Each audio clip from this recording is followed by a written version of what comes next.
Estamos en contacto con Luis Laferrière. Luis, muy buenos días. Buenos días, ¿qué tal? ¿Cómo estás, Mario? Muy bien, muy bien. Bueno, y un gusto volver a charlar con vos, porque necesitamos realmente contactarnos con personas eh, que tengan una trayectoria de vida, que sean estudiosas, que reflexionen sobre los temas más profundos y que nos ayuden a tener una ubicación sobre el momento en que estamos viviendo como sociedad. Cuando digo como sociedad, lo digo en nuestras pequeñas comunidades, pero también en esta sociedad global que la pandemia nos mostró que las distancias se han reducido a la mínima expresión, que lo que no iba a llegar a la Argentina llegó repentinamente y rápidamente y se difuminó a la velocidad de la luz, podríamos decir, y y que ha generado un contexto muy particular que seguramente también lo podemos tomar como una señal. Pero una señal de qué. ¿Por qué no nos decís vos cómo estás observando, cómo estás diagnosticando esta etapa de la civilización humana en el marco de un crecimiento demográfico tremendo, al tiempo que un desarrollo tecnológico brutal, y cuando digo brutal, lo digo también por la forma en la que se ha atacado a la naturaleza y se la ha destruido y sobre la que se ha avanzado de manera tan oprobiosa y irresponsable. Bueno, ya hablé demasiado, me gustaría escucharte. Sí, cómo no, Mario. Gracias por invitarme.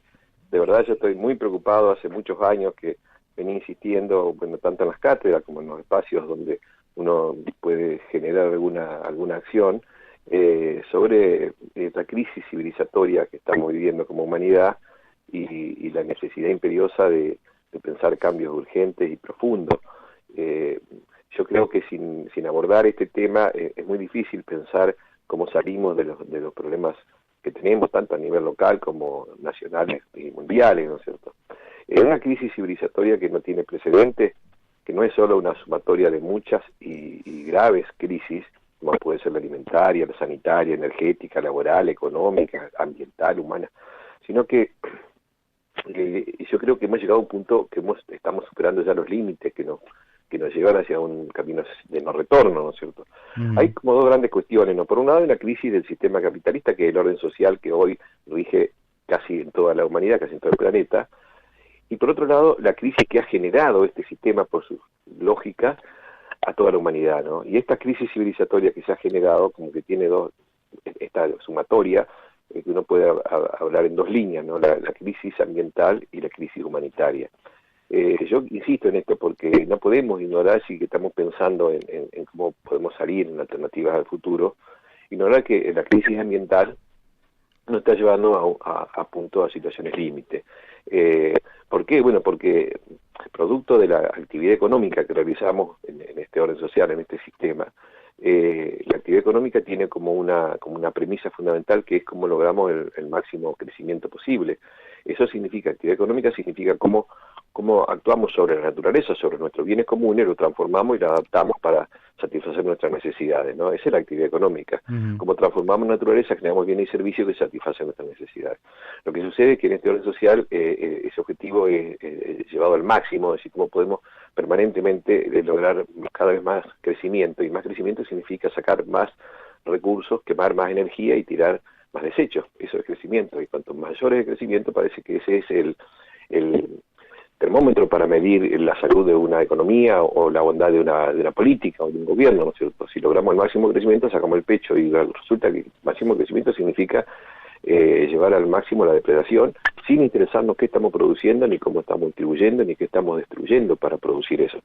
Entonces, bueno, esto nos lleva a que en algún momento estamos llegando, hemos superado la capacidad que tiene el planeta de soportar nuestra actividad, Uh-huh. y empezamos a afectar ya recursos que no vamos a tener en términos históricos en corto plazo, ¿no es cierto? Porque empiezan a ser escasos recursos que son indispensables para la vida, y que además, con la cantidad de desechos que tiramos, estamos alterando el ambiente que posibilitó nuestras vidas durante miles de años en este planeta. Entonces, esto es grave porque ya se está señalando, en muchos, es contundente, ¿no?, el consenso científico, en el sentido de que algunos indicadores que nos dicen que está un indicador más global que se llama la huella ecológica, ¿no?, que se mide tanto a nivel del mundo como a nivel de un país, de una ciudad o hasta de una familia, de un individuo, ¿no?, que es la cantidad de extensión de tierra que estamos utilizando para sacar los recursos que habitualmente utilizamos y para tirar desecho, ¿no? El tema es que esa huella ecológica medida a nivel mundial lo que nos dice es que ya desde la década del 80 del siglo XX, del siglo pasado, empezamos a superar la capacidad que tiene el planeta de soportar esta actividad, de la cantidad de recursos que sacamos y la cantidad de desechos que tiramos. Y hoy ya estamos en más de un 70% de la capacidad que soporta, es decir, estamos muy por encima de lo que soporta el planeta en nuestra actividad, lo que significa que o disminuimos un 70% de esta actividad depredadora, demencial, loca, ciega, o no tenemos futuro. Y eso lo podemos ver en cuestiones más concretas, ¿no?, más allá de la huella ecológica, que mide un promedio en general. Cuestiones concretas que afortunadamente están siendo, por lo menos teniendo más espacio en los medios, pero que lamentablemente no hay un correlato en las decisiones políticas. Por un lado, el calentamiento global, ¿no? Sí. La emisión de gases de efecto invernadero, fundamentalmente dióxido de carbono y otros gases que una vez que los emitimos quedan cientos de años, hasta miles de años en la atmósfera, y que se acumulan en un porcentaje que es superior al que nos permite tener una temperatura, digamos, agradable, que sea soportable para la vida. Y bueno, durante los miles de años de Homo sapiens, no decenas de miles de años, nosotros tuvimos una concentración de gas de efecto invernadero que andaba más o menos en 280 partes por millón que se mide, ¿no?, partes por millón de dióxido de carbono. Y se decía que no debería pasar esa cantidad de gas de efecto invernadero los 350 partes por millón, porque si no empezaba a ser grave para cambiar el clima, calentamiento global. El tema es que ya pasamos los 350, pasamos los 400 y ya están 415 el año pasado, y ya se habla de que el mes de abril superaron 420 partes por millón. Es decir, que hemos emitido mucho más de lo que es posible para mantener el clima. Entonces, ¿qué pasa? Se dice que no debe en la cumbre de París del año 2015, ese es todos los años la cumbre mundial por el ambiente, y se llegó a un acuerdo, ¿no? Un acuerdo, pero no era obligatorio tampoco, de que no debería subir la temperatura medio del planeta más de 1,5 grados respecto de lo que estaba como la temperatura habitual hasta la revolución industrial. Y nosotros ya superamos 1 grado 2. Y seguimos emitiendo, seguimos emitiendo. Entonces se habla de la necesidad de frenar drásticamente esa emisión, pero la quema de combustibles fósiles, fundamentalmente, entre otras actividades, son las que generan esta emisión. Y nosotros marchamos hacia un escenario donde, si superamos esto, se pueden desencadenar otros acontecimientos que hagan ya irreversible la suba a 2 grados, 3 grados, 4 grados, y no sabemos si vamos a poder seguir viviendo más de 1,5 grados, más de 2 grados. Entonces, esto es gravísimo, porque esto puede pasar en términos de 1 o 2 décadas, que pasan volando, ¿no es cierto? Sí, claro. Entonces, tenemos un problema de calentamiento global, tenemos un problema de los futuros colapsos energéticos, porque estamos usando la energía que tuvimos acumulada, bueno, que se generaron después de millones de años, decenas de millones de años, los combustibles fósiles, carbón, petróleo y gas, que son la base del 85 al 90% de energía, las fuentes primarias de energía que usamos en el planeta, ¿no? Y que nosotros marchamos en un escenario donde se están comenzando a hacer cada vez más escasos esos recursos, ya digamos al CENI del petróleo convencional, al CENI del conjunto de los petróleos no convencionales también en el año 20. Entonces, ¿qué pasa? No hay plan B que supere, que reemplace esta cantidad de energía que estamos usando. Y también otro escenario grave puede ser cuando nosotros, que dependemos exclusivamente de los combustibles fósiles, llega un momento que no tengamos, ¿no es cierto?, queden muy escasos para algunas potencias que tengan mucho poder para adueñarse. Entonces, yo normalmente pongo un ejemplo, ¿no?, esto de qué pasa si nosotros no tenemos combustible, si de golpe en una ciudad, cuánto puede durar si de pronto se acaba el combustible. Y esa sociedad colapsa en términos de horas, porque no hay combustible, significa que no se puede abastecer de alimentos de otros lugares, porque la mayoría de las cosas que consumimos vienen de cientos o miles de kilómetros, y tampoco ni siquiera vamos a tener agua. Entonces, son situaciones, proyecciones, ¿no es cierto?, que pueden suceder si nosotros no tomamos conciencia a tiempo de que esta es una crisis ambiental, que estamos destruyendo ecosistemas, que estamos contaminando el agua potable. Es decir, tenemos que parar, porque esto ya se hace cada vez más difícil después, por lo menos evitar los colapsos, ¿no? Pero junto con eso, además de esta crisis ambiental que hace cada vez más difícil la vida nuestra y de muchas otras especies, en el planeta si se están extinguiendo rápidamente las especies vivas, porque nosotros, bueno, de que se formó el planeta y de que aparecieron fueron millones de años, ¿no? Sí. Se han producido 5 grandes extinciones masivas de especies. La quinta fue hace 65 millones de años, 66 millones de años, y nosotros estamos pasando por la sexta extinción masiva de especies. Extinción Mm. masiva que está generada por nosotros mismos, por nuestra actividad, y en esta, por supuesto, estamos puestos todos, ¿no? Es decir, que se parecen muchas especies, pero también nosotros. Entonces es grave, gravísimo, y uno no sabe cómo expresar esto como para que tomemos conciencia, y fundamentalmente tomen conciencia aquellos que tienen mayor responsabilidad y mayor poder de decisión. Entonces digo, si nosotros tenemos que pensar cualquier propuesta alternativa, es imposible sin considerar esta necesidad imperiosa de cambios estructurales, que lamentablemente será paradoja que necesitamos cambios profundos, rápido y lamentablemente en el marco de este sistema esos cambios, si vienen, siempre llevan mucho tiempo, ¿no es cierto? Entonces hay digamos, estas son consecuencias de la propia dinámica del sistema. Está el tema también de que a pesar de que estamos destruyendo y depredando nuestros recursos, ni siquiera estamos garantizando condiciones de vida digna para todos. A nivel mundial estamos más o menos 7.800 millones de seres humanos que vivimos en el planeta, pero más de la mitad de la población mundial viven en condiciones de pobreza estructural, de los cuales, según FAO, entre 2.000 y 2.500 millones de seres humanos pasan hambre todos los días. El relator de Naciones Unidas para la Alimentación dijo algunos años que cada día que pasa, mueren 100.000 personas por problemas de la desnutrición. Entonces, esto es grave, es gravísimo, tendría que ser, no sé, titular en todos los medios. Como no nos llega a nosotros, por ahí de pronto somos indiferentes, o el mismo sistema nos hace indiferentes. Pero estos son los graves problemas que digo que tienen que ver con la crisis civilizatoria, en el sentido que este orden social no garantiza solucionar estos problemas, sino que los está lamentablemente profundizando.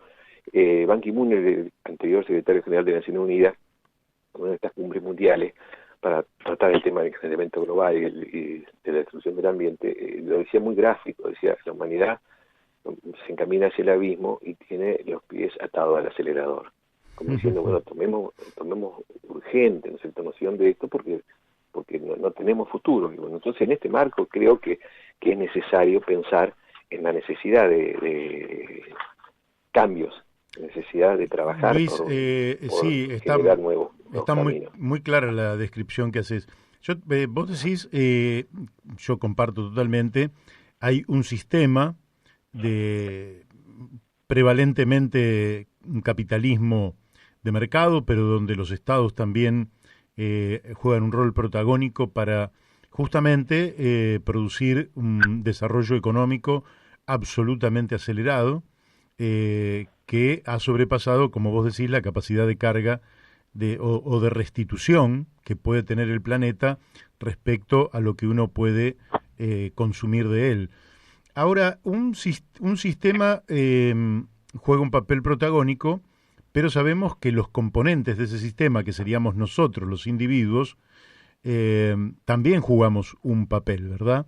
Es decir, el sistema, nosotros nacemos en un sistema y el sistema nos impregna con sus principios, con sus lógicas, con su paradigma. Al mismo tiempo, nosotros, a través de un pensamiento crítico, vamos tomando autonomía y podemos decir, bueno, este sistema hay que terminar con él y hay que ir a nuevos principios, nuevos paradigmas.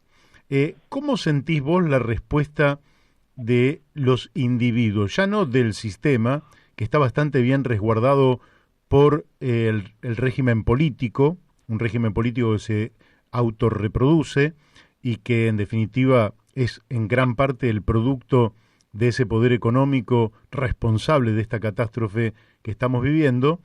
Pero ¿cómo ves la respuesta nuestra, la de los individuos? Y no hablo de vos, que efectivamente cumplís un papel muy interesante en encender una luz y mostrar que por este camino vamos a la catástrofe, ¿no? Sí, yo lo que diría, comparto lo que vos señalás, y siempre insisto, ¿no? Nosotros vivimos dentro de un orden social que para estudiarlo artificialmente hacemos las divisiones por subsistemas, llamamos así, el sistema económico, pero este orden social tiene una base económica, el sistema del mercado, de la economía capitalista, tiene sus lógicas que son, la hemos naturalizado, ¿no es cierto?, que a Sí. partir de la competencia se generan, que son dos, yo creo que son dos grandes aberraciones. Por un lado es que cualquiera que interviene en la actividad económica tiene una prioridad absoluta, que es obtener la máxima ganancia. Mm. Eso ya cualquiera lo sabe, eso se estudia en la escuela, en la universidad. La prioridad de búsqueda de máxima ganancia significa que no hay nada que esté por encima de eso. Cualquier otro problema se subordina a esto. Si para ganar tengo que tomar una decisión que afecte la ocupación, tengo que afectar relaciones sociales, tengo que afectar la salud, el ambiente de la vida, y lo hago porque tengo que ganar para ser competitivo, si no me borran, ¿no es cierto? Y tiene otra lógica, otra aberración a nivel global, que es lograr el máximo crecimiento posible. Entonces, estas dos lógicas van generando cambios en la estructura social, donde se hace cada vez más concentrado en la competencia, unos ganan y cada vez son más poderosos y quedan otros pequeños relegados, y esto genera una estructura económica muy concentrada, pero una estructura social en paralelo con grandes desigualdades, ¿no? Entonces, este poder económico empieza a incidir sobre la lógica política, donde los gobiernos ya dejan de representar si alguna vez no se representaron al conjunto de la sociedad, sino que van a actuar en función de esos poderosos intereses que lo condicionan, o que lo impulsan, o que lo manejan, ¿no? Entonces el Estado deja de ser una pieza en función de los intereses del bien común, y empieza a actuar directamente en función de los intereses de las corporaciones.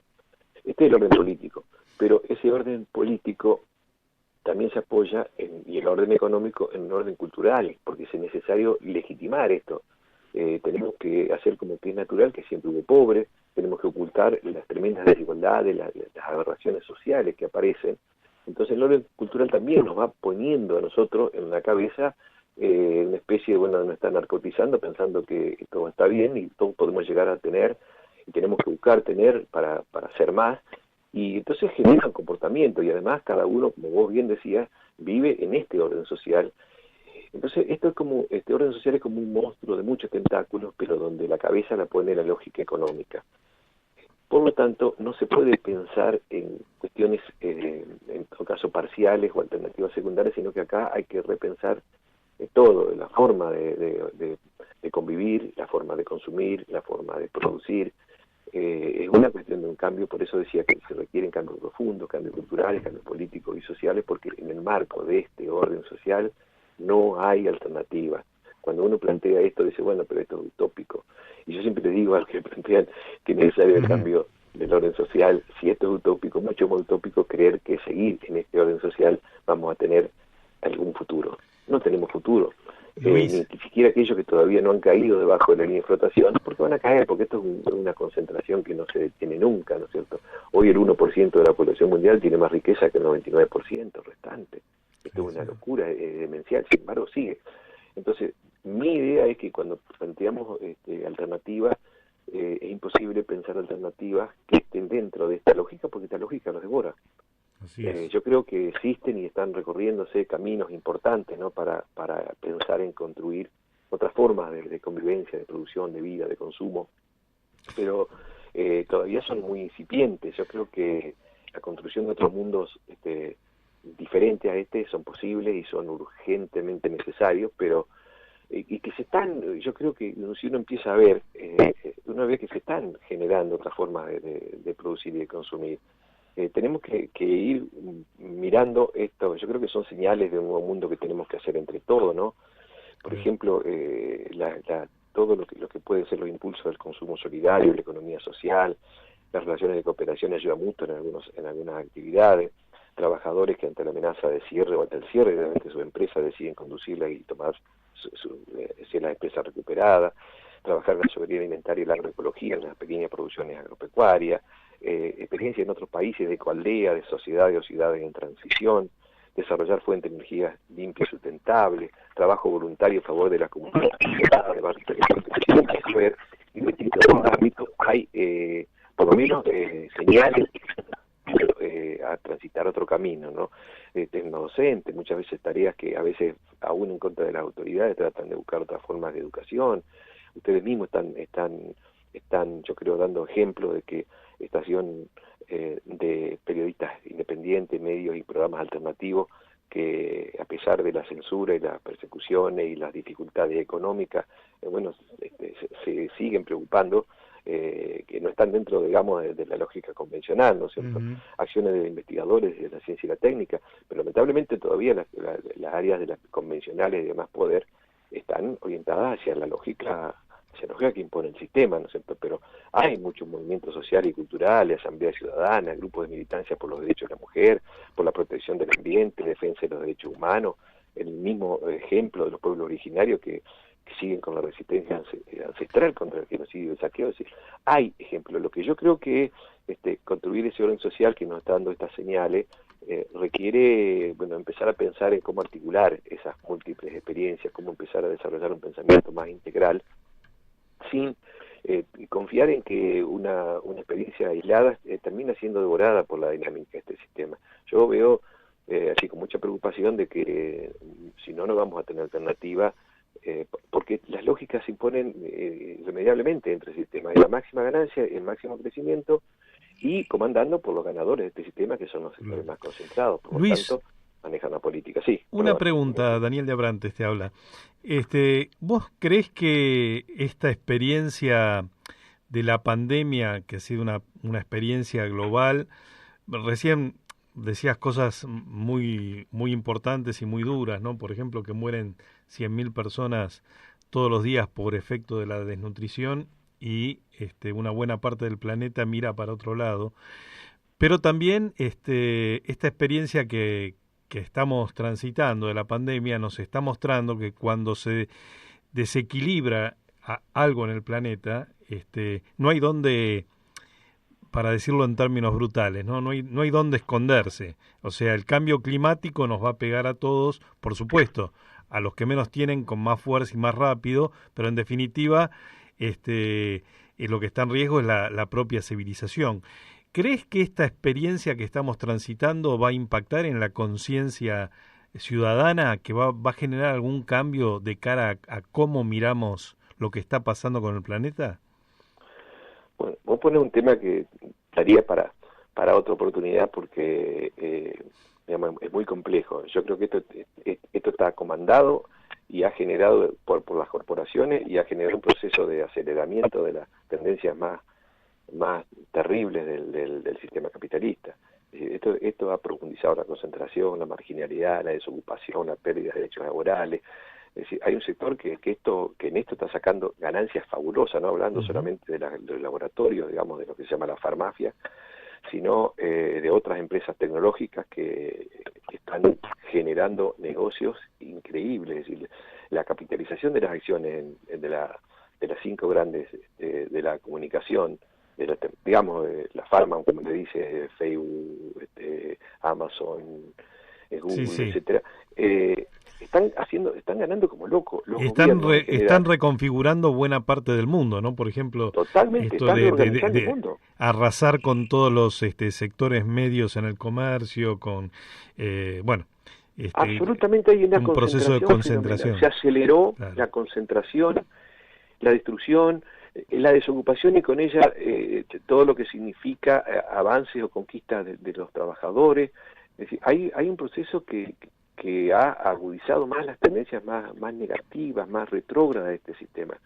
Esto es lo que yo no se entiende, porque se avanza en el control social por parte de los estados. Es decir, en general, los gobiernos han aprovechado cada uno para tomar el justificativo, ¿no es cierto?, de la pandemia, para tomar medidas que no hubieran sido posible aplicarlas en ningún lado, acá en Argentina mismo, ¿no es cierto? Claro. El sacarle a los trabajadores, a los jubilados, por ejemplo, haber hecho una reforma, la reforma de la ley que es más regresiva de la que intentó Macri, casi incendiamos la Argentina entre todos, y acá pasó desapercibido, como pasó desapercibido y sigue pasando la caída sistemática de los salarios, como también está pasando desapercibido que los negocios esenciales que se consideran son los que depredan más el ambiente, ¿no es cierto? Los transgénicos con uso masivo de tóxicos, la megaminería, el fracking, sigue su curso, y no solo eso, sino que somos el primer país del mundo que hemos aceptado, aprobado el trigo transgénico.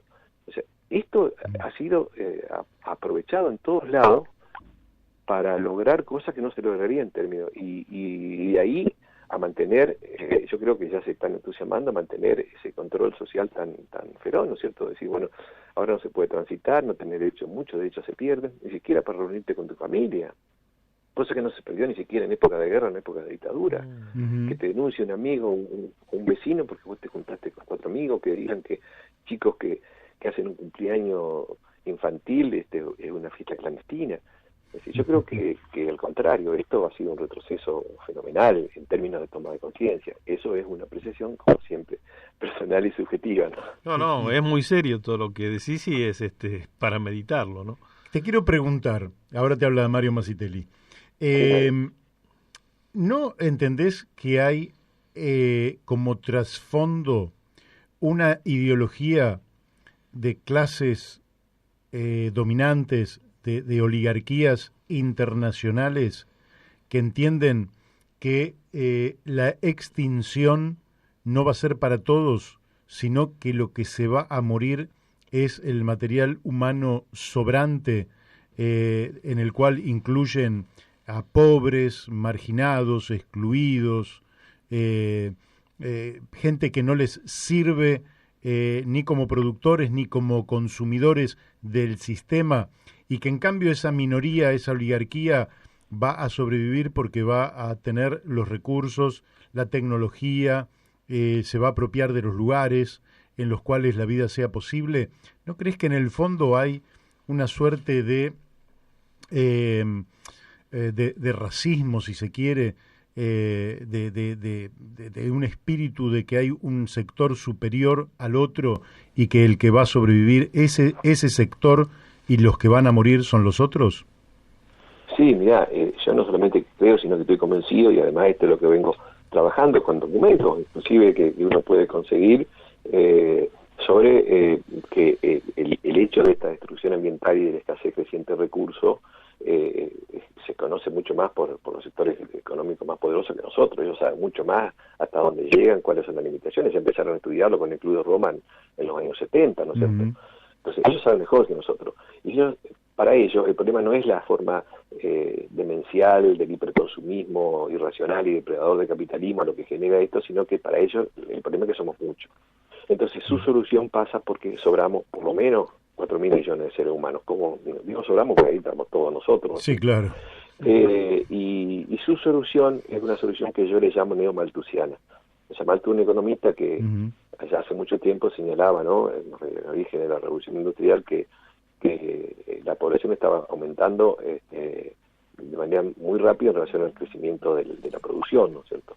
Entonces, eso iba a llevar a problemas graves de falta de escasez, ¿no es cierto?, recursos, y eso se iba a equilibrar naturalmente con guerras, peste y hambruna. Yo creo que los planes del Poder Mundial, eso lo vengo señalando desde hace ya varios años en las cátedras, ¿no?, incluye sí una solución neomalthusiana, digo yo, pero neomalthusiana provocada por ellos mismos, ¿no es cierto? Las guerras, peste y hambruna van a ser la forma de equilibrar ese sobrante, porque para ellos no solamente sobran, sino que son peligrosos porque están ocupando recursos que son esenciales, que ellos saben que son esenciales. Entonces, en los planes no hay que descartar que, además de las guerras, que las conocemos, además de las hambrunas, que yo le estaba diciendo, el informe del relator de Naciones Unidas, ¿no es cierto?, que se muere la gente que se muere, el tema de las pestes, ¿cierto?, el tema de las pestes y el tema que estamos viviendo ahora, ¿no es cierto?, a partir de las vacunaciones, que son una forma irresponsable, ¿no es cierto?, de haber aprobado esto.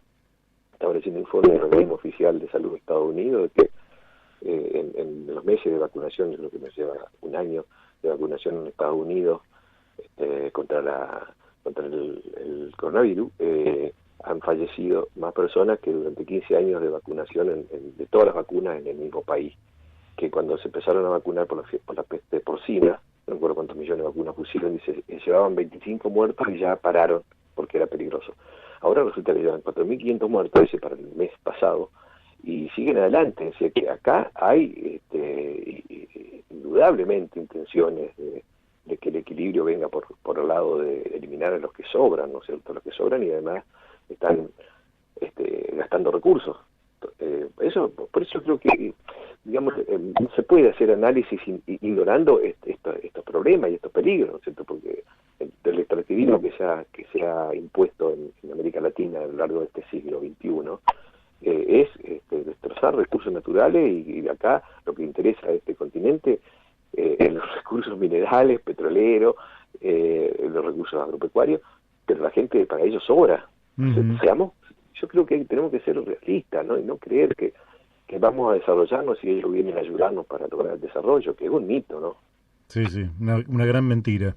Y la última que te hago, porque se nos fue el tiempo, no por otras razones, si no seguiríamos hablando. Perdón, porque por ahí me alargo. No, pero está perfecto, está perfecto. Creo que le hemos dado a cada minuto una intensidad excelente y esta es la última pregunta. Dentro de las élites mundiales, ya no vivimos un mundo estrictamente unipolar. Podríamos decir que Estados Unidos tiene su élite, que China tiene su élite, Rusia, Europa. Y bueno, y después hay algunos otros sectores que también juegan algún rol. ¿Vos sentís que esas élites todas están encaminadas en la misma dirección y sentido? ¿O sentís que algunas tienen más conciencia humanitaria y estarían dispuestas a aportar a un cambio de rumbo al que llevamos actualmente? Yo, por lo que he leído, por lo que conozco, por la información a la cual he accedido, y bueno, creo que no podemos esperar un comportamiento diferente, si bien es cierto que tienen diferentes estrategias, pero que en términos de demostrar su capacidad, digamos, de tomar decisiones al margen de los intereses del conjunto, en eso yo creo que comparten. Lo que no comparten es, bueno, cómo repartirse entre ellos, ¿no es cierto?, la esfera de influencia. Hay mucho entrelazamiento también en las inversiones comunes que tienen, por lo tanto tampoco se puede hacer un recorte estrictamente geográfico, pero de ese lado yo creo que son todos conscientes de este mismo problema, ¿no? Que para ellos la cuestión es que somos demasiado, y no la forma loca en que estamos viviendo, donde, bueno, la energía que consume un norteamericano en un día es la misma que consume un africano en un año, ¿no? Entonces el problema para ellos es que son muchos habitantes y no la locura de la forma de vida. Y yo creo que no plantean otra cosa, porque ni siquiera todo lo que es lo que ha demostrado la República Popular China, ¿no es cierto?, tanto adentro como afuera, en cuanto al acaparamiento de recursos, el uso de recursos y la forma de control de la población. Y bueno, yo creo que tienen grandes similitudes. O sea que no hay esperanzas en esas contradicciones que existen, pero que a veces son más por hegemonía y poder que porque están en proyectos diametralmente opuestos. Sí, ahora mismo el tema de la vacuna, pero ya están negociando a ver si va a ser una central atómica o si va a darle algún otro beneficio para sus planes expansivos. Es decir, tienen diferentes formas, en todo caso exteriores, pero en el fondo persiguen lo mismo. Yo creo que nosotros tenemos que pensar en otras formas de construir otro orden social. Y no es utopía, sino que es necesario porque el otro no es alternativa. Claro. Sí, seguir por aquí vamos al precipicio. Luis, tal cual. Te mandamos un fuerte abrazo, te agradecemos mucho tu participación y desde ya que te convocaremos nuevamente para que nos ilustres sobre estos temas, sobre los cuales hay que estudiar y reflexionar mucho, y bueno, tarea que vos hacés y que lográs luego exponer con muchísima claridad. Te agradecemos mucho. No, gracias a vos, Mario. Un abrazo grande. Hasta luego. Hasta luego. Bueno, hemos hablado con Luis Laferrière, un académico, un profesor, un estudioso, un investigador. Bueno, es estimulante cuando uno tiene contacto con gente que piensa la realidad y que, bueno, pone estimulante, ¿no? También preocupante. Preocupante, porque si tomáramos a Serrat diríamos que es triste, la verdad, y le debemos buscar remedio. Sí, y estos, si no le buscamos remedio, nos vamos. Lo que parece increíble es que el mundo realmente está manejado por estos locos sin carnet, ¿no? Como diría así es. También. Bueno, vamos a dejar paso a Héctor para que vayamos a la tanda de la radio y después seguimos con nuestro amigo Alexis Dritsos.